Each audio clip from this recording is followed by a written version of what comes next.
welcome. I know that so many of you all have been here, and our whole team appreciates you for hanging out with us. We have had a crazy number of participants all day, and if you were not able to attend the sessions that you wanted to attend, like Beth's Zoom session this morning just about crashed, we are going to repeat some sessions. So if you missed out or you just got the memo about all of our webinars, they're still coming. And so we are happy to provide this service. So in all of this time, we know that self-care is really important. And so one of my favorite things I do is I listen to podcasts. And one of my favorite podcasts is Gretchen Rubin and the Happier podcast. And she has been doing a Instagram Live. And if we're out of this webinar in time at 3, then we can watch Gretchen's Instagram Live. But her Instagram is talking about coping conversations for coronavirus. And yesterday on her little feed, she suggested to stop and do 10 jumping jacks. So if you have been sitting all day and watching webinars, I encourage you to do some jumping jacks right now. You can leave your camera on, turn off the camera, right? Do the jumping jacks. And I did it right before I started, and it was just the energy boost I need. Now, if anyone is on Twitter, take a picture and screenshot this and tag Gretchen Rubin, because this has just been a delightful idea, and I wanted to share that with you all. So if anyone actually does the jumping jacks, let us know in the comments. Give us a thumbs up or something. So that would be a fun thing to see. Yay, done! Several people did the jumping jacks, and I hope you feel better. Thank you, Katie and Gabby, for adding those. All right, so if you were in Nancy's session, she just mentioned this. I know Marvia was actually hanging out in the session a while ago, but she has created this fantastic self-care bingo board, and here's the link to the bingo board, and she's embedded all these links for things that you can do for some mindfulness and taking care of yourself. So that is super important. And then I know several people, oh, Sandy, haha, that made me laugh. That's why I'm not doing the jumping jacks either.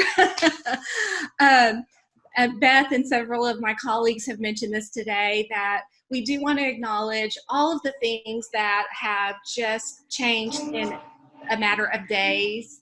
And we know that things are canceled or postponed and just completely changed. And one of the things that we had canceled was our giant technology conference, and we had renamed it the Transformative Learning Conference. So we think that the TLC really applies now.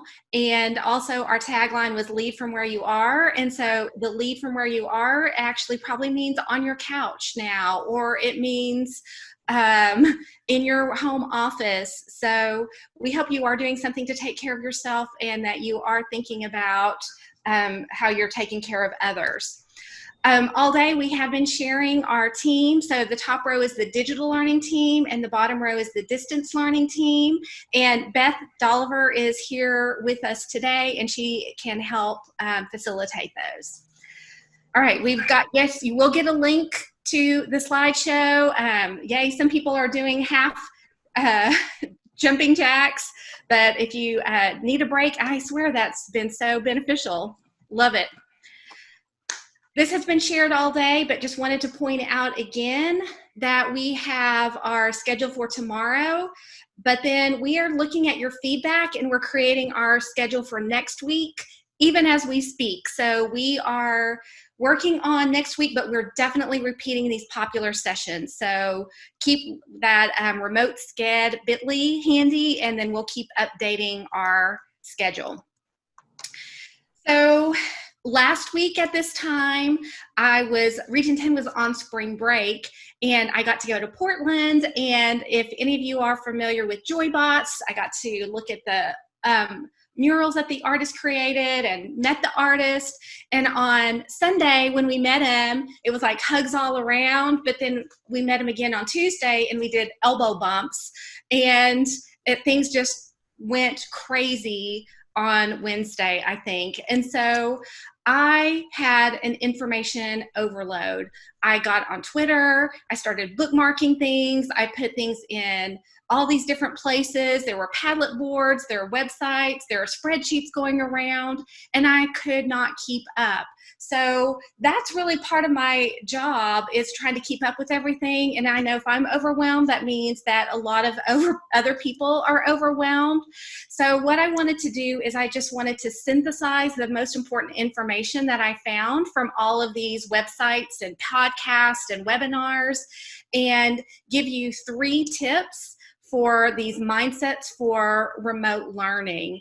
And I really focused on the podcast and the webinars that were hosted by people who had evacuated China, and they've been in this experience for maybe 4 or 5 weeks, and taking that information and the lessons that they've learned, and that's what I'm planning to share today. All right, so the first important thing, the most important thing that I hear over and over, and my instructional designer friends, Beth and Juliana and Lori, tell me that remote learning is not the same thing as face-to-face. And there is a huge difference, and that mindset is, I think, the biggest thing that we are going to have to change. So I've given some thought and tried to consolidate some other pieces about this, but here are some things that I've learned. From Casey Bell's podcast with the interview that she had, when I thought this was a brilliant idea that the teacher school created a remote learning doctrine. And I think this is something like a student handbook, or if your district doesn't create something, your campus could create something, your department could create something, you could update your syllabus, but you just really need to think about what are these new expectations going to look like in this brand new world that we're facing.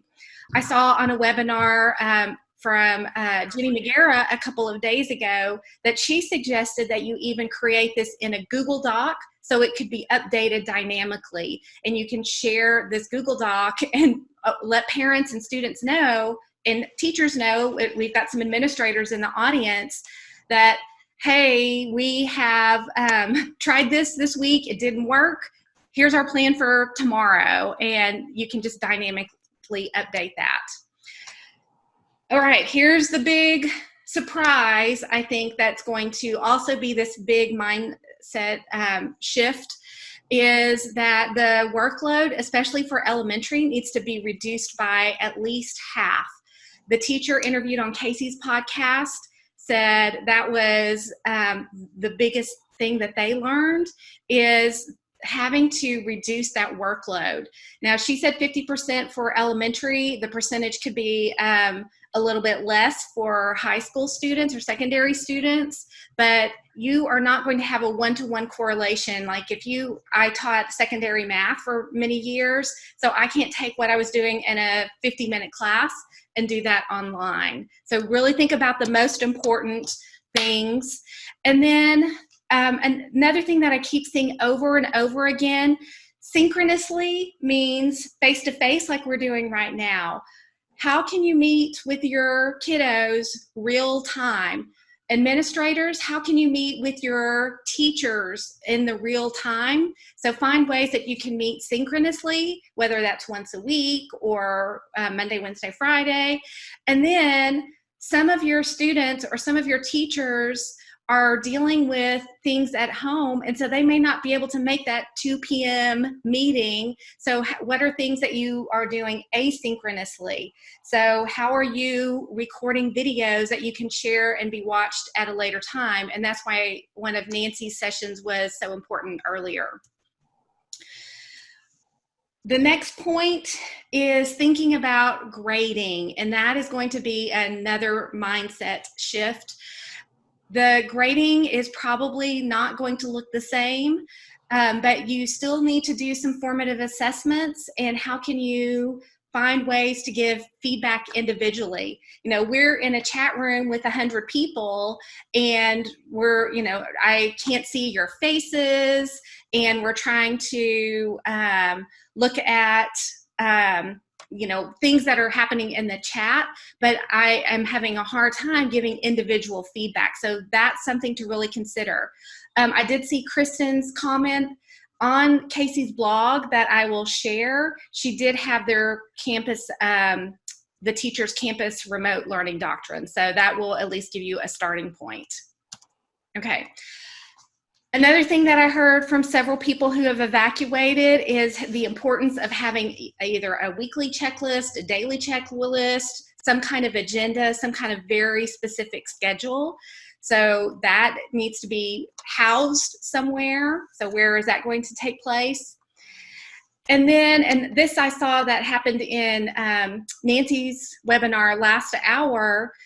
You know, if your students know how to access Google Classroom, do the parents know how to access those? And again, that's where the screencasting may be extremely handy.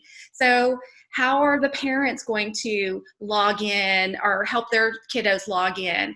And the other thing, I taught juniors and pre-AP juniors, and I still had to show them, like, here's how to get to my website for at least 6 weeks. And so even if you have had your kids practice and they know where to go, they probably still need some kind of video or reminders about how to get that online. And then one other thing for just the big idea about this shift is you cannot be available 24/7, but how are students and parents going to contact you? What will they do? Will they email you? You know, if you have 150 students, if they're emailing you multiple times a day, that's probably not going to work. So thinking about a Google form, some kind of chat or back channel, so that's something else to consider. And by the way, some of these things are things that we've covered in previous webinars or things that we may repeat next week. All right, here's the next big idea. So less is more, keeping it simple. So we knew this week we needed to figure out just some things that were the most pressing. This is not a time to introduce 5 new tech tools. If you are already in the routine of emailing parents or emailing your students or sending them remind text, start with that and keep this technology at a very minimal level. Once we sort of figure out all these kinks, once you sort of figure out everything that is happening in your world, your students' world, your parents' world, then you may want to start adding some other tools. But what are you already using? So I think that is so important. I did see some people saying, you know, what about Facebook? Yes, that is a great container. If you have a website, you know, if you've are already using Canvas, you may have to up your Canvas game a little bit, but just stick with what you already know. Okay, here's another thing. And again, as a secondary math teacher, this was hard for me to overcome, but you have to be so flexible about those due dates. And I know I think I've mentioned this on every slide. You know, if your students are all sharing a single device, or if the parents are working with the home device and the kids can't get on the device until after they finish work, they can't turn in something at 10 a.m. on Tuesdays. So you're just going to have to be super flexible and provide a lot of grace with some of these things. All right. Oh, yay, I'm glad to be relieving some anxiety. Thank you. Okay, here is one that I have a little bit of contradictory information, and I have seen, and we'll talk about this in a second. It is so important to have this kind of collaboration and being able to see your names and some of your faces in the chat. That is fantastic. But because of what I said, people with limited devices or Wi-Fi service, the recommendation from Casey's podcast was to not assign partner work.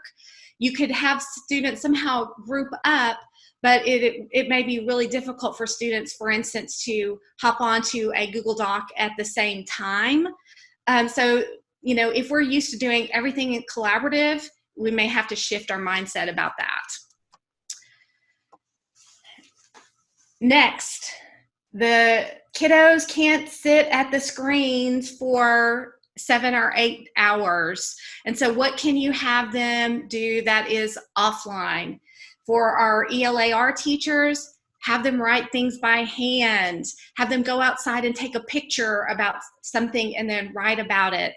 Have them create something, do science experiments in the kitchen, do 10 jumping jacks and document the, rate and time for that. But what can you do that is offline?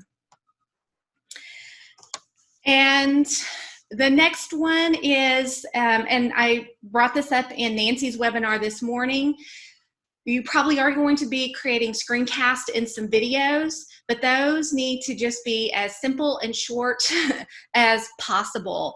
And I watched a webinar from Richard Byrne from Free Tech for Teachers, and he suggested, don't make a 10-minute video. Instead, make 2 5-minute videos or 3 3-minute videos.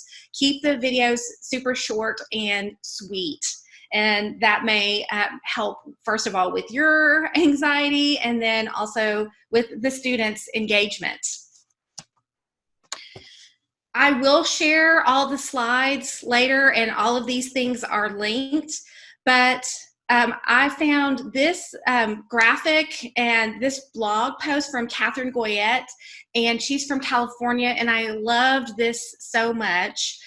So I'm a veteran teacher. I'm celebrating year 30 in education this year. And so I am very old school Madeline Hunter, if anyone remembers Madeline's lesson cycle. But then also we have the 5E model, and we have a lot of other lesson plans.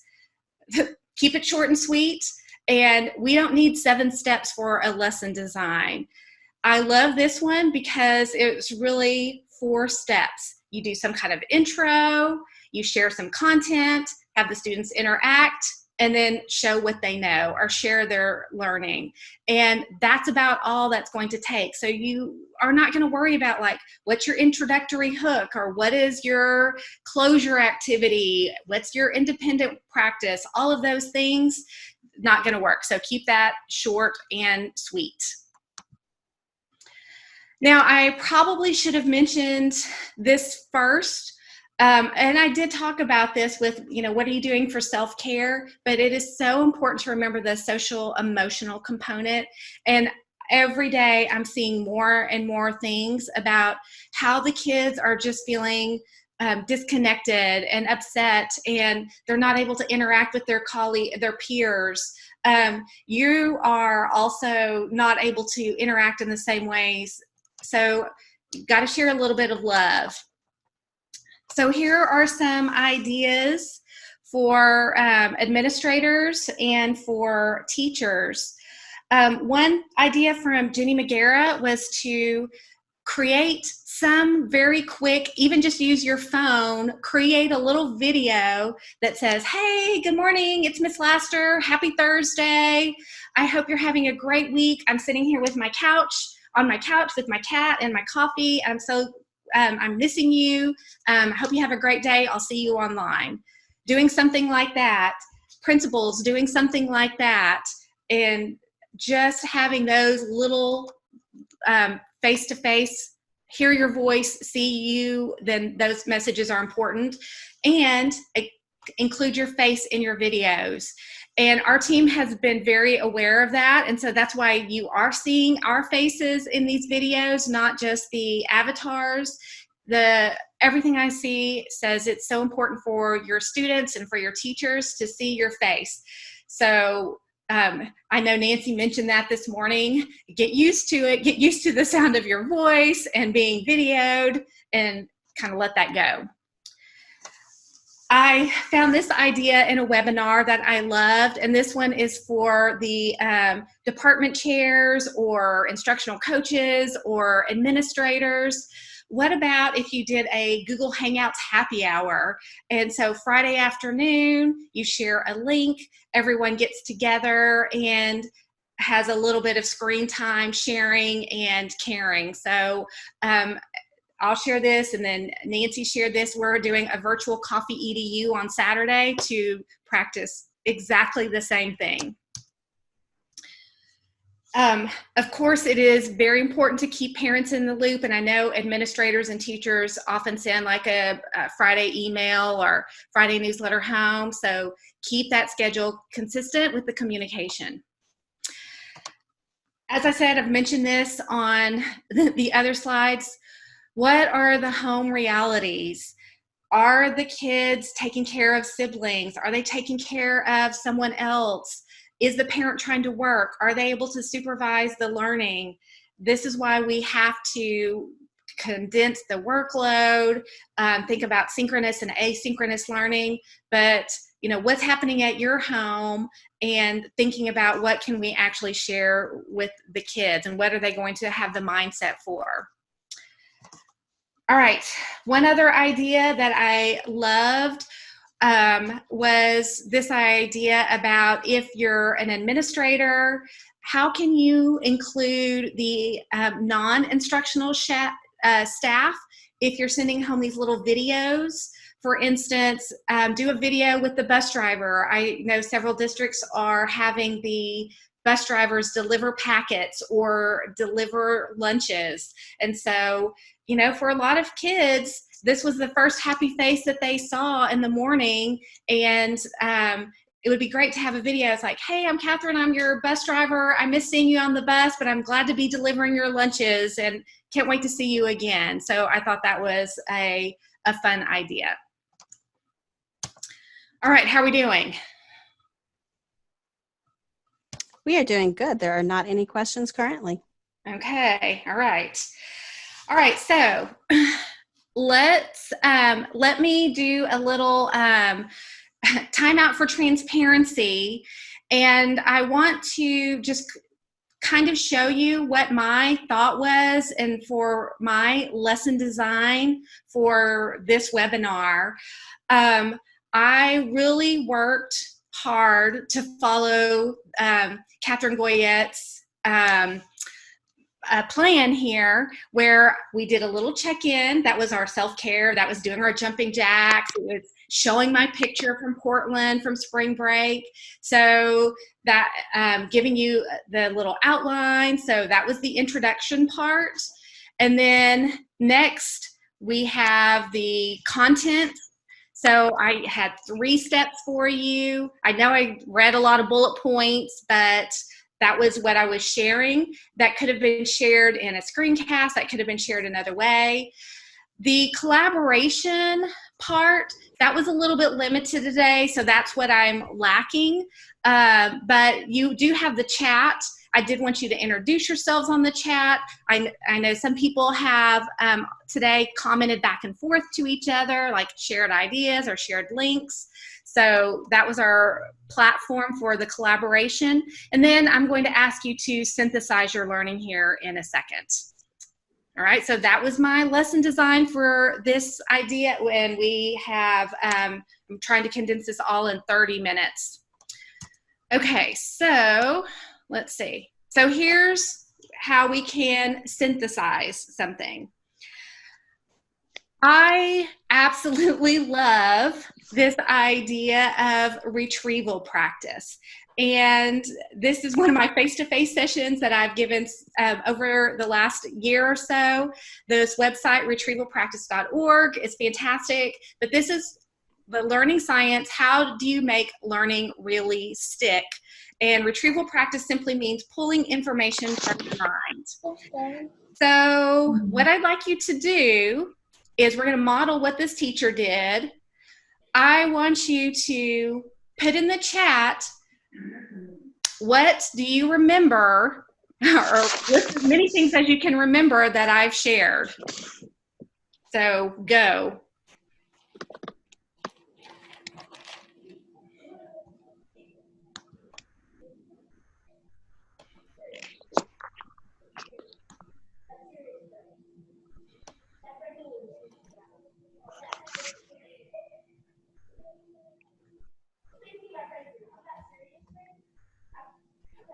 All right. The keep it simple, SEL. Oh, goodness. Lots of things to remember. Yay.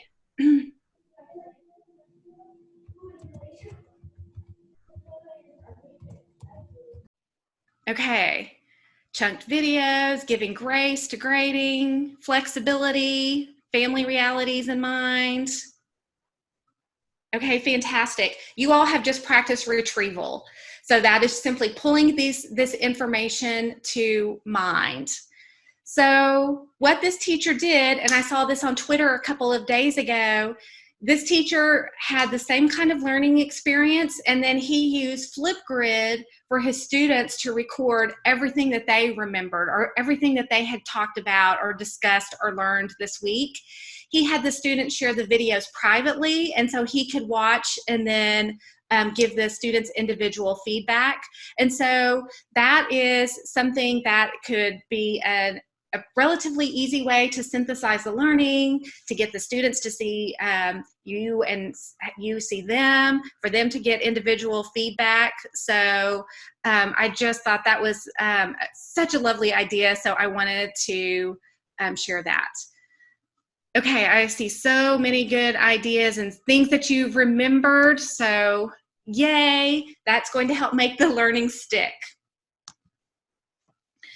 Okay, again, I will share all these resources, and I will give you the slides at the end. But here is one of my favorite curation tools. It's called Toby, T-O-B-Y, and it is a Chrome extension. And so what I did is, because I was overwhelmed with resources, I am just sharing with you the, I guess, my few favorite ones. Oh, here's my cat. Meet my cat. My few favorite podcasts. There are a couple of podcasts in there. There are documents. So this link will take you to this little bookmark of resources. All right. So what's next from our team? As I shared, we are scheduled for tomorrow, and so you can see all of the webinars that we have. We also are going to continue our office hours, and we know that right now, I think people are very interested in the face-to-face webinars.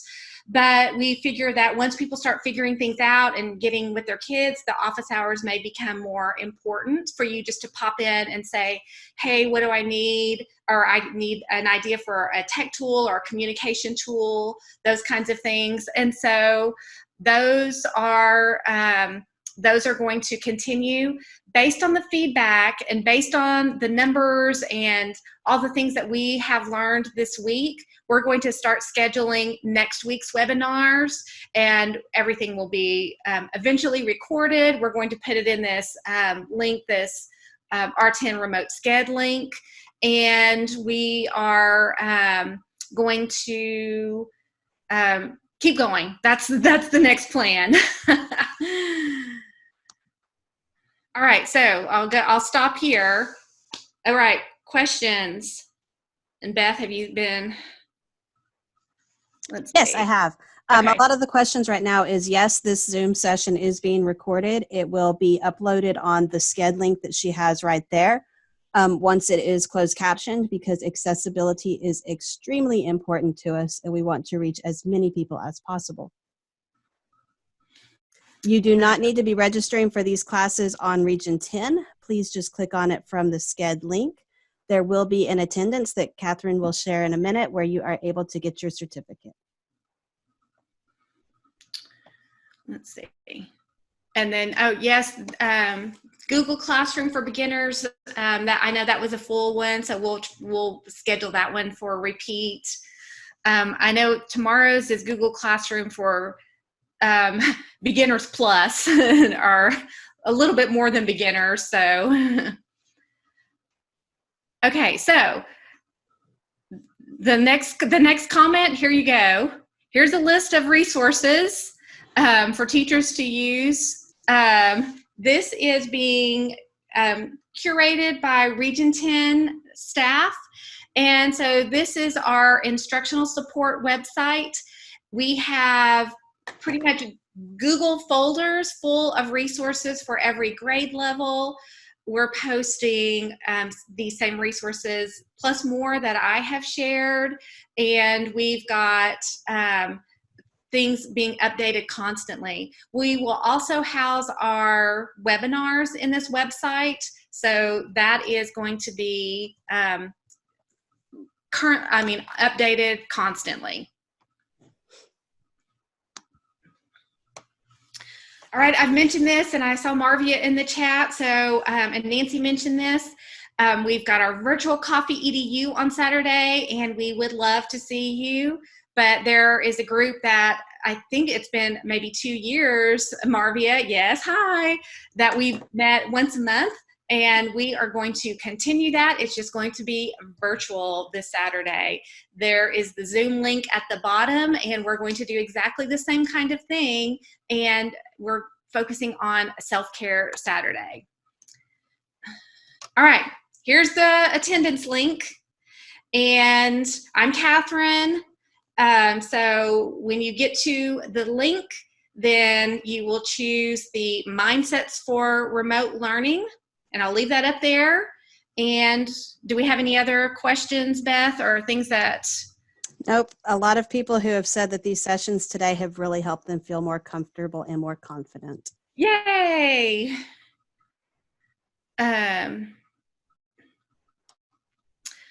Let's see. Thank you, Katie, for posting the bit.ly in the chat. The link for the slides, I bet, is on the next slide once she does the attendance. Yeah. Okay, SPED specific, Jason. Yes, we are working. We've had so many questions about how are we accommodating for our learners? What do we do about the students and their required minutes, handling ARDS and IEPs? And we are working with our Special POPs team to help with that. So yes, we're working on it, but it is not here yet. So yeah, it's just a little bit of patience. Let's see, anything else? Okay. Yeah, we are super concerned about accessibility, SPED, bilingual, ESL. Those are things that you know, are really so important. All right, here's the website here's the link to my slide presentation. And thank you, Beth, for popping that in there. And I hope that this has been helpful and useful. I want to remind you, we have a fantastic team. So these are the people that you will see hanging out in our office hours or sharing these webinars. So get to know the digital and the distance learning teams. And I will stay in here for a few more minutes if you have questions or if you want to share anything else. Beth, did you see anything else? Nope. Someone just asked about the attendance. Right there is the attendance link. You can look at it and get there. Once you fill that out, you will get your certificate via email. Oh, and we are sharing on Twitter at R10 Remote. So our favorite things we're posting there. If you find anything that you want to share, then add that to R10 Remote. And let's see. I am going to stop recording now. Thank you.